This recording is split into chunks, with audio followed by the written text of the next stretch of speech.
And so how did Living in Liberty start in the streets? What did that look like?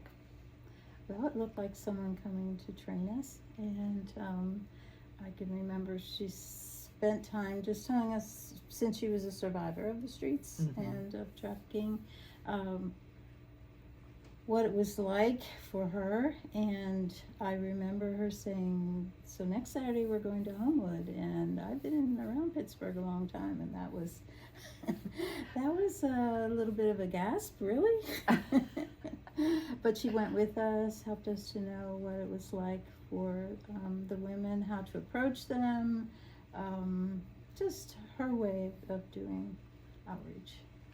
When we went out that first time, did we encounter any women? Oh yes, absolutely.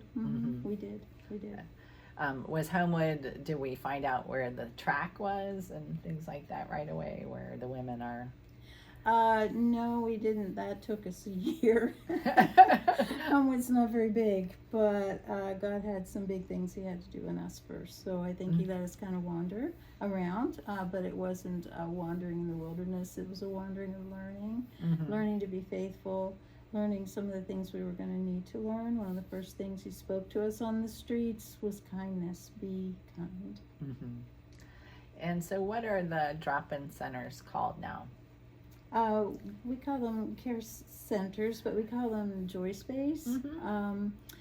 One of the first women that we met who came to a care center was Joy, and we just came to love her very much. She was pretty stuck out there because she wanted to be out there, but we got to know her really well, and she used to always say, to you especially, you need to do more for the women. You need to do more for the women. And when she passed of addiction, we wanted to do more for the women, and so we began to call the care centers Joy Space, began to do work online.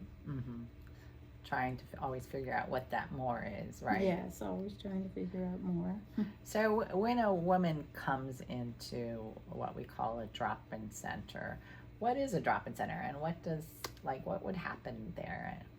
Our drop-in centers are once a week, and they're for a few hours, and that's we do that specifically. We don't want to enable the women to stay on the street, but we definitely want to keep in connection with them. Be there when they are ready to do more for themselves. So they come in, and we will have some immediate needs that they might need: clothes, they might need hygiene products. We always have a nice meal for them to sit down and just get off the streets for a while, give them some space. They can do their laundry, take a shower. Right. You know, there's nothing like a great shower to make Nothing makes them feel better than makes you feel human again, you know. You know, when you're living in the streets, it's hard.